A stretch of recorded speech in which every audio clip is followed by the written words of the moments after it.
Ezra अध्याय 5। एथि उतारे हागय भविष्यत वक्ता और इदर पुत्र जिखर्य एही भविष्यत वक्ता माने जिहुदा और जेरुसालेम स्थित जिहुदीय मानक निकटरे भविष्यत वाक्य प्रचार कले। सेमाने इस्राएल रो परमेश्वर नाम रे सेमानक निकटरे भविष्यत वाक्य प्रचार कले। तहिरे सल्टिएलर पुत्र सरुबाबिल और जोसादकर पुत्र जेसुय उठी जेरुसालेम रे परमेश्वर गृह निर्माण करिया लागिले। आउ परमेश्वर भविष्यत वक्ता माने सेमानक संगे थाई सेमानकर साहाय्य कले। सेही समय तत्तनय नदी सेपारिस्थ देशाध्यक्ष और सथर बोषणय और सेमानक संगी माने आसी सेमानकु पचारले एही गृह निर्माण करियाकू और एही प्राचीर समाप्त करियाकू किए तुममानकु आज्ञा देला। तेबे आम्भे माने सेमानकु तदनुसारे उत्तर देलु। सेमाने पचारले एही गांथक मानक नाम कौन? मात्र जिहुदीय प्राचीन वर्ग प्रति सेमानक परमेश्वरक दृष्टि थिबारु दारियाबस निकटरे एही कथा उपस्थित नहिबा और पत्र द्वारा सेही विषयर उत्तर पुनर्बार न आसिबा पर्यंत शत्रु माने सेमानकु निवृत्त कले नहीं। तत्तनय नदी सेपारिस्थ देशाध्यक्ष और सथर बोषणय और नदी सेपारिस्थ ताहार संगी अफर्सख्य मानकर दारियाबस राजा निकटकू प्रेरित पत्रर अनुलिपि सेमाने ताहा निकटकू जेउ पत्र पठाइले तहिरे ए रूप लेखा थिला, महाराज दारियाबसकर सर्वमंगल। महाराज को निकटरे जणान एही जे आम्भे माने जिहुदा प्रदेश रे महान परमेश्वर गृह को जाइथिलु। ताहा बड़ बड़ प्रस्तर रे निर्मित हेउछि और कांथरे कड़ी बसा जाउछि।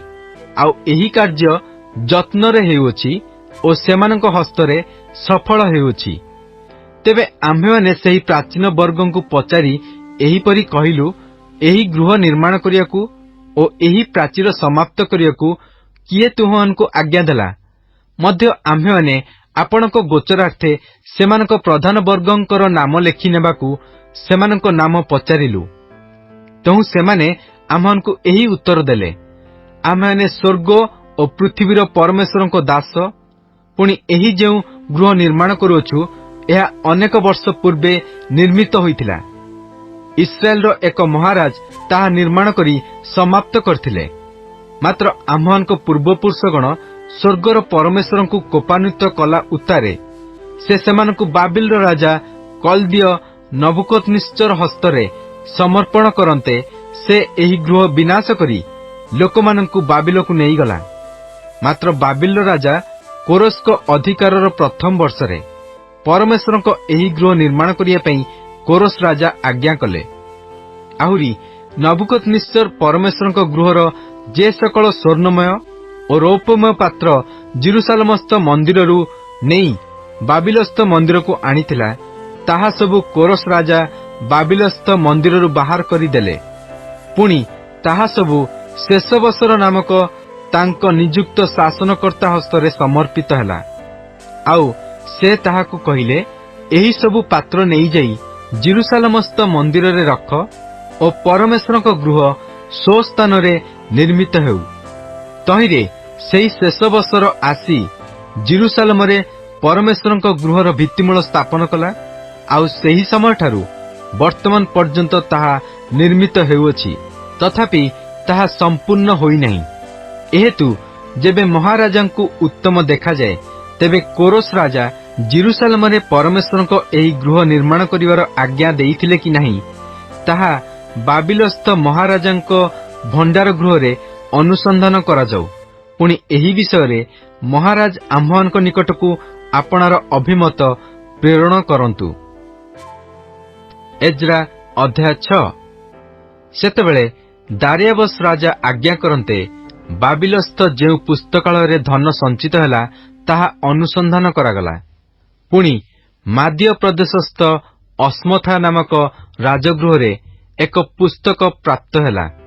तही मध्यरे स्मरणार्थे ए रूप लेखा होइथिला, कोरस राजांक अधिकारर प्रथम वर्षरे कोरस राजा जेरुसालेम स्थित परमेश्वर गृह विषय रे एही आज्ञा कले, लोकमानंक बलिदान स्थान सेही गृह निर्मित हेउ और तहिर भित्तिमूल ଦୃଢ଼ ରୂପେ ସ୍ଥାପିତ ହେଉ। ତହିଁର ଉଚ୍ଚତା 60 ହାତ ଓ ତହିଁର ପ୍ରସ୍ଥ 60 ହାତ ହେଉ। ତାହା 3 ଧାଡ଼ି ବଡ଼ ବଡ଼ ପ୍ରସ୍ତରରେ ଓ 1 ଧାଡ଼ି ନୂତନ କଡ଼ିକାଷ୍ଠରେ ଗୁନ୍ଥା ଯାଉ। ଆଉ ରାଜଗୃହରୁ ତହିଁର ବ୍ୟୟ ଦିଆଯାଉ। ଆହୁରି ପରମେଶ୍ୱରଙ୍କ ଗୃହର ଯେ ସକଳ ସୁନା ଓ ରୂପାର ପାତ୍ର ନବୁକଦନେସ୍ସର ଜେରୁସାଲେମସ୍ଥ ମନ୍ଦିରରୁ ନେଇ ବାବିଲକୁ ଆଣିଥିଲା, ତାହା ସବୁ ଫେରାଇ ଦିଆଯାଉ। ପୁଣି ପ୍ରତ୍ୟେକ ପାତ୍ର ପୁନର୍ବାର ଜେରୁସାଲେମସ୍ଥ ମନ୍ଦିରର ସ୍ୱ ସ୍ଥାନକୁ ଅଣାଯାଉ।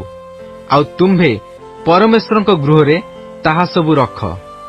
ଏହେତୁ ହେ ତତ୍ତନୟ ନଦୀ ସେପାରିସ୍ଥ ଦେଶାଧ୍ୟକ୍ଷ, ହେ ସଥର ବୋଷଣୟ, ତୁମ୍ଭେମାନେ ଓ ତୁମମାନଙ୍କ ସଙ୍ଗୀ ନଦୀ ସେପାରିସ୍ଥ ଅପର୍ଷକୀୟମାନେ ସେଠାରୁ ଦୂରରେ ଥାଅ। ପରମେଶ୍ୱରଙ୍କ ଏହି ଗୃହର କାର୍ଯ୍ୟରେ ହସ୍ତ ଦିଅ ନାହିଁ। ଜିହୁଦୀୟମାନଙ୍କର ଅଧ୍ୟକ୍ଷ ଓ ଜିହୁଦୀୟମାନଙ୍କର ପ୍ରାଚୀନ ବର୍ଗ ପରମେଶ୍ୱରଙ୍କ ଏହି ଗୃହ ସ୍ୱସ୍ଥାନରେ ନିର୍ମାଣ କରନ୍ତୁ। ଆହୁରି ପରମେଶ୍ୱରଙ୍କର ଏହି ଗୃହ ନିର୍ମାଣ କରିବା ନିମନ୍ତେ ତୁମମାନଙ୍କର ଏହି ଜିହୁଦୀୟ ପ୍ରାଚୀନ ବର୍ଗ ପ୍ରତି ଯାହା କର୍ତ୍ତବ୍ୟ, ତାହା ଆମ୍ଭେ ଆଜ୍ଞା କରୁଅଛୁ। ସେମାନଙ୍କର ବାଧା ଯେପରି ନ ଜନ୍ମେ, ଏଥିପାଇଁ ସେହି ଲୋକମାନଙ୍କୁ ରାଜସମ୍ପତ୍ତିରୁ ଅର୍ଥାତ୍ ନଦୀ ସେପାରିସ୍ଥ ରାଜକରରୁ ଅତି ଯତ୍ନପୂର୍ବକ ବ୍ୟୟ ଦିଆଯାଉ। ପୁଣି ସ୍ୱର୍ଗସ୍ଥ ପରମେଶ୍ୱରଙ୍କ ହୋମବଳି ନିମନ୍ତେ ଜେରୁସାଲେମସ୍ଥ ଯାଜକମାନଙ୍କ ବାକ୍ୟାନୁସାରେ ଯୁବା ବୃଷ ଓ ମେଷ ଶାବକ, ଗହମ, ଲବଣ, ଦ୍ରାକ୍ଷାରସ ଓ ତୈଳ ଯାହା ଯାହା ସେମାନଙ୍କର ପ୍ରୟୋଜନ, ତାହା ସବୁ ଦିନକୁ ଦିନ ବିନା ବାଧାରେ ସେମାନଙ୍କୁ ଦିଆଯାଉ। ତହିଁରେ ସେମାନେ ସ୍ୱର୍ଗସ୍ଥ ପରମେଶ୍ୱରଙ୍କ ଉଦ୍ଦେଶ୍ୟରେ ସୌରଭାର୍ତ୍ତକ ବଳି ଉତ୍ସର୍ଗ କରିବେ। ଆଉ ରାଜାର ଓ ତାହାର ପୁତ୍ରମାନଙ୍କର ଜୀବନ ପ୍ରାର୍ଥନା କରିବେ। ଆହୁରି ମୁଁ ଆଜ୍ଞା କରୁଅଛି କି ଯେ କେହି ଏହି ବାକ୍ୟ ଅନ୍ୟଥା କରିବ, ତାହାର ଗୃହରୁ ଏକ କଡ଼ି ବାହାର କରାଯାଇ ସେହି କାଷ୍ଠରେ ସେ ବନ୍ଧା ହୋଇ ଟଙ୍ଗା ଯାଉ। ପୁଣି ତହିଁ ଲାଗି ତାହାର ଗୃହ ଖତରାଶି କରାଯାଉ। ଆଉ ଯେ ରାଜା ଓ ଗୋଷ୍ଠୀମାନେ ପରମେଶ୍ୱରଙ୍କ ଜେରୁସାଲେମସ୍ଥ ଏହି ଗୃହ ବିନାଶ କରିବା ଅଭିପ୍ରାୟରେ ଉକ୍ତ ବାକ୍ୟ ଅନ୍ୟଥା କରିବାକୁ ହସ୍ତକ୍ଷେପ କରିବେ, ସେ ସମସ୍ତଙ୍କୁ ଜେରୁସାଲେମରେ ସ୍ୱନାମ ସ୍ଥାପନକାରୀ ପରମେଶ୍ୱର ଉଚ୍ଛିନ୍ନ କରନ୍ତୁ। ମୁଁ ଦାରିଆବସ୍ ଏହି ଆଜ୍ଞା ଦେଇଅଛି, ଏହା ଅତି ଯତ୍ନପୂର୍ବକ କରାଯାଉ। ତହିଁରେ ଦାରିଆବସ୍ ରାଜା ଏହି ଆଜ୍ଞା ପଠାଇବାରୁ ତତ୍ତନୟ ନଦୀ ସେପାରିସ୍ଥ ଦେଶାଧ୍ୟକ୍ଷ ଓ ସଥର୍ବୋଷଣୟ ଓ ସେମାନଙ୍କ ସଙ୍ଗୀଗଣ ଅତି ଯତ୍ନପୂର୍ବକ ତଦନୁସାରେ କର୍ମ କଲେ। ଏଥିରେ ହାଗୟ ଭବିଷ୍ୟତବକ୍ତାର ଓ ଇଦର ପୁତ୍ର ଜିଖରିୟର ଭବିଷ୍ୟତ ବାକ୍ୟ ସହକାରେ ଜିହୁଦୀୟ ପ୍ରାଚୀନ ବର୍ଗ ନିର୍ମାଣ କଲେ ଓ କୃତକାର୍ଯ୍ୟ ହେଲେ। ଆଉ ସେମାନେ ଇସ୍ରାଏଲର ପରମେଶ୍ୱରଙ୍କ ଆଜ୍ଞାନୁସାରେ ଓ ପାରସ୍ୟ ରାଜ କୋରୋସ ଓ ଦାରିଆବସ୍ ଓ ଅର୍ତ୍ତକ୍ଷସ୍ତର ଆଜ୍ଞାନୁସାରେ ନିର୍ମାଣ କରି ସମାପ୍ତ କଲେ। ଦାରିଆବସ୍ ରାଜାର ଅଧିକାରର 6 ବର୍ଷରେ ଅଦର ନାମକ ମାସର 3ୟ ଦିନରେ ଏହି ଗୃହ ସମାପ୍ତ ହେଲା। ଏଥିଉତ୍ତାରେ ଇସ୍ରାଏଲ ସନ୍ତାନଗଣ ଯାଜକମାନେ ଓ ଲେବୀୟମାନେ ଓ ବନ୍ଦିତ୍ୱର ଅବଶିଷ୍ଟ ସନ୍ତାନଗଣ ଆନନ୍ଦରେ ପରମେଶ୍ୱରଙ୍କ ଏହି ଗୃହର ପ୍ରତିଷ୍ଠା ଉତ୍ସବ ପାଳନ କଲେ। ପୁଣି ପରମେଶ୍ୱରଙ୍କ ଏହି ଗୃହର ପ୍ରତିଷ୍ଠା ସମୟରେ ସେମାନେ 100 ବୃଷ, 200 ମେଷ, 400 ମେଷ ଶାବକ ଉତ୍ସର୍ଗ କଲେ। ଆଉ ସମଗ୍ର ଇସ୍ରାଏଲର ପାପାର୍ଥକ ବଳିଦାନ ନିମନ୍ତେ ଇସ୍ରାଏଲୀୟ ଗୋଷ୍ଠୀର ସଂଖ୍ୟାନୁସାରେ 12 ଗୋଟି ଛାଗ ଉତ୍ସର୍ଗ କଲେ। ପୁଣି ସେମାନେ ମୋଶା ପୁସ୍ତକର ଲିଖନାନୁସାରେ ଜେରୁସାଲେମରେ ପରମେଶ୍ୱରଙ୍କ ସେବାର୍ଥେ ଯାଜକମାନଙ୍କୁ ସେମାନଙ୍କ ବିଭାଗାନୁସାରେ ଓ ଲେବୀୟମାନଙ୍କୁ ସେମାନଙ୍କ ପାଳି ଅନୁସାରେ ନିଯୁକ୍ତ କଲେ। ଅନନ୍ତର ପ୍ରଥମ ମାସର 14 ଦିନରେ ବନ୍ଦିତ୍ୱର ସନ୍ତାନଗଣ ନିସ୍ତାର ପର୍ବ ପାଳନ କଲେ। କାରଣ ଯାଜକମାନେ ଓ ଲେବୀୟମାନେ ଏକତ୍ର ଆପଣାମାନଙ୍କୁ ସୂଚୀ କଲେ। ସେ ସମସ୍ତେ ସୂଚୀ ହୋଇଥିଲେ। ଏଣୁ ସେମାନେ ବନ୍ଦିତ୍ୱର ସମଗ୍ର ସନ୍ତାନ ନିମନ୍ତେ, ଆପଣା ଯାଜକ ଭ୍ରାତୃଗଣ ନିମନ୍ତେ ଓ ଆପଣାମାନଙ୍କ ନିମନ୍ତେ ନିସ୍ତାର ପର୍ବର ବଳି ବଧ କଲେ। ଆଉ ବନ୍ଦିତ୍ୱରୁ ପୁନରାଗତ ଇସ୍ରାଏଲ ସନ୍ତାନଗଣ ଓ ଯେଉଁମାନେ ସେମାନଙ୍କର ପକ୍ଷ ହୋଇ ଇସ୍ରାଏଲର ପରମେଶ୍ୱର ସଦାପ୍ରଭୁଙ୍କର ଅନ୍ୱେଷଣ କରିବା ପାଇଁ ଦେଶ ନିବାସୀ ଅନ୍ୟ ଦେଶୀୟମାନଙ୍କର ଅଶୁଚିତାରୁ ଆପଣମାନଙ୍କୁ ପୃଥକ୍ କରିଥିଲେ, ସେ ସମସ୍ତେ ଭୋଜନ କଲେ। ପୁଣି 7 ଦିନ ଆନନ୍ଦରେ ତାଡ଼ିଶୂନ୍ୟ ରୋଟିର ପର୍ବ ପାଳନ କଲେ, କାରଣ ସଦାପ୍ରଭୁ ସେମାନଙ୍କୁ ଆନନ୍ଦିତ କରିଥିଲେ ଓ ଇସ୍ରାଏଲର ପରମେଶ୍ୱରଙ୍କ ଗୃହ କାର୍ଯ୍ୟରେ ସେମାନଙ୍କ ହସ୍ତ ସବଳ କରିବା ନିମନ୍ତେ ସେମାନଙ୍କ ପ୍ରତି ଅଶୂରୀୟ ରାଜାର ଅନ୍ତଃକରଣ ଫେରାଇଥିଲେ। ହାଗୟ ଅଧ୍ୟାୟ 1। ଦାରିଆବସ୍ ରାଜାର ଅଧିକାରର 2ୟ ବର୍ଷର 6ଠ ମାସର ପ୍ରଥମ ଦିନରେ ହାଗୟ ଭବିଷ୍ୟତବକ୍ତାଙ୍କ ଦ୍ୱାରା ସଦାପ୍ରଭୁଙ୍କର ଏହି ବାକ୍ୟ ସଲ୍ଟିୟର ପୁତ୍ର ଜିରୁବାବିଲ୍ ନାମକ ଜିହୁଦୀୟ ଦେଶାଧ୍ୟକ୍ଷର ନିକଟରେ ଓ ଜିହୋସାଦକର ପୁତ୍ର ଜିହୋସିଓ ମହାଯାଜକର ନିକଟରେ ଉପସ୍ଥିତ ହେଲା।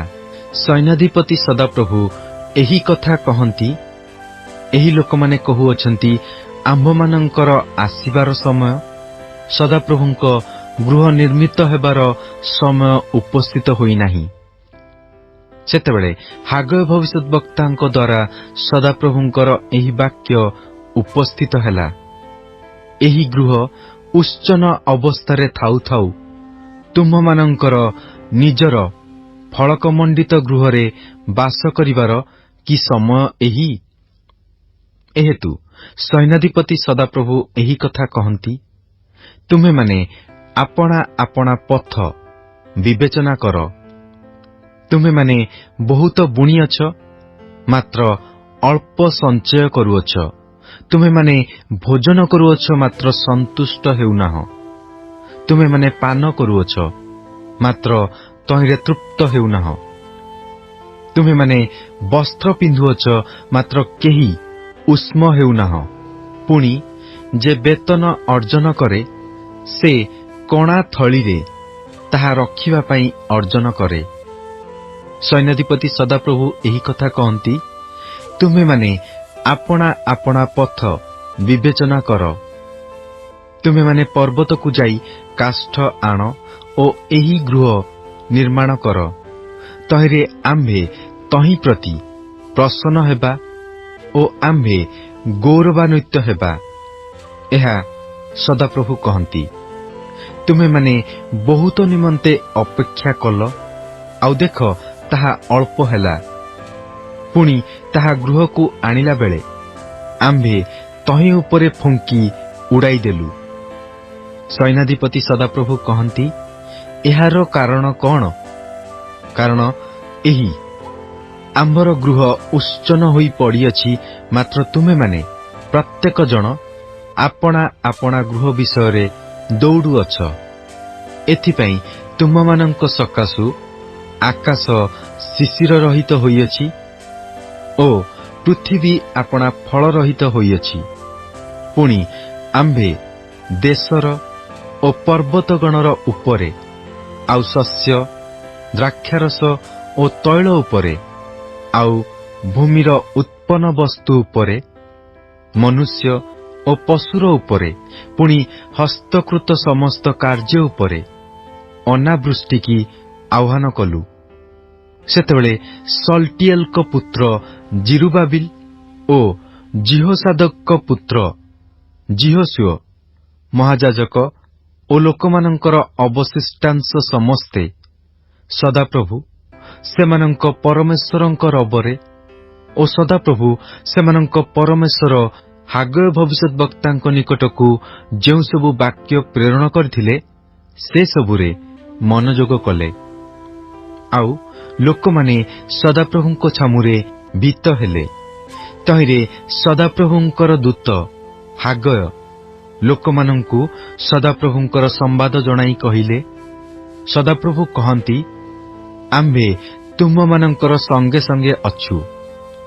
ପୁଣି ସଦାପ୍ରଭୁ ସଲ୍ଟିଏଲଙ୍କ ପୁତ୍ର ଜିହୁଦୀୟ ଦେଶାଧ୍ୟକ୍ଷ ଜିରୁବାବିଲଙ୍କ ଆତ୍ମାକୁ ଓ ଜିହୋସାଦଙ୍କ ପୁତ୍ର ଜିହୋସିଓ ମହାଯାଜକଙ୍କ ଆତ୍ମାକୁ, ଆଉ ଲୋକମାନଙ୍କର ଅବଶିଷ୍ଟାଂଶ ସମସ୍ତଙ୍କର ଆତ୍ମାକୁ ଉତ୍ତେଜିତ କଲେ। ତହିଁରେ ସେମାନେ ଦାରିଆବସ୍ ରାଜାର ଅଧିକାରର 2ୟ ବର୍ଷର 6ଠ ମାସର ଚତୁର୍ବିଂଶ ଦିନରେ ଆସି ସୈନ୍ୟାଧିପତି ସଦାପ୍ରଭୁ ଆପଣମାନଙ୍କ ପରମେଶ୍ୱରଙ୍କ ଗୃହରେ କାର୍ଯ୍ୟ କଲେ। ହାଗୟ ଅଧ୍ୟାୟ 2 ସପ୍ତମ ମାସର 21 ଦିନରେ ହାଗୟ ଭବିଷ୍ୟତ ବକ୍ତାଙ୍କ ଦ୍ୱାରା ସଦାପ୍ରଭୁଙ୍କର ଏହି ବାକ୍ୟ ଉପସ୍ଥିତ ହେଲା। ଏବେ ସଲ୍ଟିଏଲଙ୍କ ପୁତ୍ର ଜିହୁଦୀୟ ଦେଶାଧ୍ୟକ୍ଷ ଜିରୁବାବିଲଙ୍କୁ ଓ ଜିହୋସାଦଙ୍କ ପୁତ୍ର ଜିହୋସିଓ ମହାଯାଜକଙ୍କୁ ଓ ଲୋକମାନଙ୍କର ଅବଶିଷ୍ଟାଂଶକୁ କୁହ, ଏହି ଗୃହକୁ ତାହାର ପୂର୍ବ ଐଶ୍ୱର୍ଯ୍ୟାବସ୍ଥାରେ ଯେ ଦେଖିଲା, ତୁମମାନଙ୍କ ମଧ୍ୟରେ ଏପରି ଅବଶିଷ୍ଟ କିଏ ଅଛି? ତେବେ ବର୍ତ୍ତମାନ ତୁମେମାନେ ତାହା କି ପ୍ରକାର ଦେଖୁଅଛ? ତାହା କି ତୁମମାନଙ୍କ ଦୃଷ୍ଟିରେ ଅବସ୍ତୁ ତୁଲ୍ୟ ନୁହେଁ? ତଥାପି ସଦାପ୍ରଭୁ କହନ୍ତି, ହେ ଜିରୁବାବିଲ, ତୁମ୍ଭେ ଏବେ ବଳବାନ ହୁଅ। ଆଉ ହେ ଜିହୋସାଦକର ପୁତ୍ର ଜିହୋସିଓ ମହାଯାଜକ, ତୁମ୍ଭେ ବଳବାନ ହୁଅ। ପୁଣି ହେ ଦେଶସ୍ଥ ଲୋକ ସମସ୍ତେ, ତୁମେମାନେ ବଳବାନ ହୁଅ ଓ କାର୍ଯ୍ୟ କର, ଏହା ସଦାପ୍ରଭୁ କହନ୍ତି। କାରଣ ସୈନ୍ୟାଧିପତି ସଦାପ୍ରଭୁ କହନ୍ତି, ତୁମେମାନେ ମିଶ୍ର ଦେଶରୁ ବାହାରି ଆସିବା ବେଳେ ଓ ଆମ୍ଭ ଆତ୍ମା ତୁମମାନଙ୍କ ମଧ୍ୟରେ ଅଧିଷ୍ଠାନ କରିବା ବେଳେ ଆମ୍ଭେ ତୁମମାନଙ୍କ ସହିତ ଯେଉଁ ନିୟମ ସ୍ଥିର କଲୁ, ସେହି ନିୟମର ବାକ୍ୟ ପ୍ରମାଣେ ଆମ୍ଭେ ତୁମମାନଙ୍କ ସଙ୍ଗେ ସଙ୍ଗେ ଅଛୁ। ତୁମେମାନେ ଭୟ କର ନାହିଁ। କାରଣ ସୈନ୍ୟାଧିପତି ସଦାପ୍ରଭୁ ଏହି କଥା କହନ୍ତି, ଆଉ ଥରେ ଅଳ୍ପ କାଳ ମଧ୍ୟରେ ଆମ୍ଭେ ଆକାଶମଣ୍ଡଳ ଓ ପୃଥିବୀ ଓ ସମୁଦ୍ର ଓ ଶୁଷ୍କ ଭୂମିକି ହଲାଇବା। ପୁଣି ଆମ୍ଭେ ସକଳ ଗୋଷ୍ଠୀଙ୍କୁ ହଲାଇବା, ଆଉ ସମସ୍ତ ଗୋଷ୍ଠୀର ବାଞ୍ଛନୀୟ ବିଷୟ ସକଳ ଆସିବ। ପୁଣି ଆମ୍ଭେ ଏହି ଗୃହକୁ ଐଶ୍ୱର୍ଯ୍ୟରେ ପରିପୂର୍ଣ୍ଣ କରିବା। ଏହା ସୈନ୍ୟାଧିପତି ସଦାପ୍ରଭୁ କହନ୍ତି। ରୂପା ଆମ୍ବର ଓ ସୁନା ଆମ୍ବର, ଏହା ସୈନ୍ୟାଧିପତି ସଦାପ୍ରଭୁ କହନ୍ତି। ଏହି ଗୃହର ପୂର୍ବକାଳର ଐଶ୍ୱର୍ଯ୍ୟ ଅପେକ୍ଷା ଶେଷ କାଳର ଐଶ୍ୱର୍ଯ୍ୟ ଅଧିକ ଗୁରୁତର ହେବ। ଏହା ସୈନ୍ୟାଧିପତି ସଦାପ୍ରଭୁ କହନ୍ତି। ପୁଣି ଏହି ସ୍ଥାନରେ ଆମ୍ଭେ ଶାନ୍ତି ପ୍ରଦାନ କରିବା, ଏହା ସୈନ୍ୟାଧିପତି ସଦାପ୍ରଭୁ କହନ୍ତି।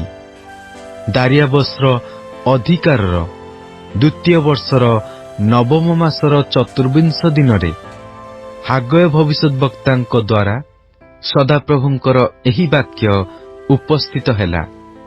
ସୈନ୍ୟାଧିପତି ସଦାପ୍ରଭୁ ଏହି କଥା କହନ୍ତି, ଏବେ ଯାଜକମାନଙ୍କୁ ବ୍ୟବସ୍ଥା ବିଷୟ ପଚାର, କୁହ, କେହି ଆପଣା ବସ୍ତ୍ରର ଅଞ୍ଚଳରେ ପବିତ୍ର ମାଂସ ବହିଲେ, ଯେବେ ତାହାର ଅଞ୍ଚଳ ରୁଟି କିମ୍ବା ଝୋଳ କି ଦ୍ରାକ୍ଷାରସ କିମ୍ବା ତୈଳ ଅଥବା କୌଣସି ପ୍ରକାର ଖାଦ୍ୟଦ୍ରବ୍ୟକୁ ସ୍ପର୍ଶ କରେ, ତେବେ ତାହା କି ପବିତ୍ର ହେବ? ତହିଁରେ ଯାଜକମାନେ ଉତ୍ତର କରି କହିଲେ, ନା। ସେତେବେଳେ ହାଗୟ କହିଲେ, ଶବ ଦ୍ୱାରା ଅଶୁଚି ହୋଇଥିବା କୌଣସି ଲୋକ ଯେବେ ଏହି ଦ୍ରବ୍ୟମାନର ମଧ୍ୟରୁ କୌଣସି ଦ୍ରବ୍ୟ ସ୍ପର୍ଶ କରେ, ତେବେ ତାହା କି ଅଶୁଚି ହେବ? ତହିଁରେ ଯାଜକମାନେ ଉତ୍ତର କରି କହିଲେ, ତାହା ଅଶୁଚି ହେବ। ତେବେ ହାଗୟ ଉତ୍ତର କରି କହିଲେ, ସଦାପ୍ରଭୁ କହନ୍ତି, ଆମ୍ଭ ସାକ୍ଷାତରେ ଏହି ଲୋକମାନେ ଓ ଏହି ଗୋଷ୍ଠୀ ତଦ୍ରୂପ ଅଟନ୍ତି ଓ ସେମାନଙ୍କର ହସ୍ତକୃତ ଯାବତୀୟ କର୍ମ ତଦ୍ରୂପ ଅଟେ। ଆଉ ସେହି ସ୍ଥାନରେ ଯାହା ସେମାନେ ଉତ୍ସର୍ଗ କରନ୍ତି, ତାହା ଅଶୁଚି ଅଟେ। ଏବେ ଆମ୍ଭେ ତୁମ୍ଭମାନଙ୍କୁ ବିନତି କରୁ, ଆଜି ଦିନର ପୂର୍ବ ଅର୍ଥାତ୍ ସଦାପ୍ରଭୁଙ୍କ ମନ୍ଦିରରେ ପ୍ରସ୍ତର ଉପରେ ପ୍ରସ୍ତର ସ୍ଥାପିତ ହେବା ପୂର୍ବଦିନ ସକଳ ବିବେଚନା କର। ସେହି ସକଳ ସମୟରେ କେହି 20 ପରିମାଣ ବିଶିଷ୍ଟ ଶସ୍ୟ ଗଦା ନିକଟକୁ ଆସିଲେ କେବଳ ତହିଁର 10 ପରିମାଣ ହେଲା। କେହି ଦ୍ରାକ୍ଷାରସ କୁଣ୍ଡରୁ 50 ପାତ୍ର ନେବାକୁ ଆସିଲେ କେବଳ ତହିଁର 20 ପାତ୍ର ହେଲା। ଆମ୍ଭେ ଶସ୍ୟର ଶୋଷ ଓ ମ୍ଳାନି ଓ ଶିଳାବୃଷ୍ଟି ଦ୍ୱାରା ତୁମ୍ଭମାନଙ୍କ ହସ୍ତର ଯାବତୀୟ କାର୍ଯ୍ୟରେ ତୁମ୍ଭମାନଙ୍କୁ ଆଘାତ କଲୁ, ତଥାପି ତୁମ୍ଭେମାନେ ଆମ୍ଭ ପ୍ରତି ଫେରିଲ ନାହିଁ। ଏହା ସଦାପ୍ରଭୁ କହନ୍ତି। ଆମ୍ଭେ ତୁମ୍ଭମାନଙ୍କୁ ବିନତି କରୁ, ଆଜି ଦିନ ଓ ତହିଁର ପୂର୍ବ ଦିନଠାରୁ ବିବେଚନା କର। ନବମ ମାସର 24 ଦିନରେ ସଦାପ୍ରଭୁଙ୍କ ମନ୍ଦିରର ଭିତ୍ତିମୂଳ ସ୍ଥାପନ ଦିନଠାରୁ ବିବେଚନା କର। ଗୋଲାରେ କି ଏପର୍ଯ୍ୟନ୍ତ ଶସ୍ୟ ଅଛି, ଏ ଯାଏ ଦ୍ରାକ୍ଷାଲତା ଓ ଡିମ୍ବୁରି ବୃକ୍ଷର, ଡାଳିମ୍ବ ଓ ଜିତବୃକ୍ଷର ଫଳ ଫଳି ନାହିଁ। ଆଜି ଦିନଠାରୁ ଆମ୍ଭେ ତୁମ୍ଭମାନଙ୍କୁ ଆଶୀର୍ବାଦ କରିବା। ଅନନ୍ତର ମାସର 24 ଦିନ ସଦାପ୍ରଭୁଙ୍କର ବାକ୍ୟ ଦ୍ୱିତୀୟ ଥର ହାଗୟଙ୍କ ନିକଟରେ ଉପସ୍ଥିତ ହେଲା, ଯଥା ଜିହୁଦାର ଦେଶାଧ୍ୟକ୍ଷ ଜିରୁବାବିଲକୁ ଏହି କଥା କୁହ, ଆମ୍ଭେ ଆକାଶମଣ୍ଡଳ ଓ ପୃଥିବୀକି ହଲାଇବା। ଆମ୍ଭେ ରାଜ୍ୟସମୂହର ସିଂହାସନ ଉଲ୍ଟାଇ ପକାଇବା ଓ ଗୋଷ୍ଠୀଗଣର ସକଳ ରାଜ୍ୟର ପରାକ୍ରମ ବିନଷ୍ଟ କରିବା। ଆଉ ଆମ୍ଭେ ରଥ ଓ ରଥାରୋହୀମାନଙ୍କୁ ଉଲ୍ଟାଇ ପକାଇବା। ପୁଣି ଅଶ୍ୱ ଓ ଅଶ୍ୱାରୋହୀମାନେ ଆପଣା ଭ୍ରାତାର ଖଡ୍ଗ ଦ୍ୱାରା ପତିତ ହେବେ। ସୈନ୍ୟାଧିପତି ସଦାପ୍ରଭୁ କହନ୍ତି, ହେ ସଲ୍ଟିଏଲର ପୁତ୍ର, ଆମ୍ଭର ଦାସ ଜିରୁବାବିଲ, ସେଦିନ ଆମ୍ଭେ ତୁମ୍ଭକୁ ଗ୍ରହଣ କରିବା ଓ ତୁମ୍ଭକୁ ମୁଦ୍ରାର୍ଥକ ଅଙ୍ଗୁରୀୟ ସ୍ୱରୂପ କରିବା। ଏହା ସଦାପ୍ରଭୁ କହନ୍ତି, କାରଣ ଆମ୍ଭେ ତୁମ୍ଭକୁ ମନୋନୀତ କରିଅଛୁ। ଏହା ସୈନ୍ୟାଧିପତି ସଦାପ୍ରଭୁ କହନ୍ତି।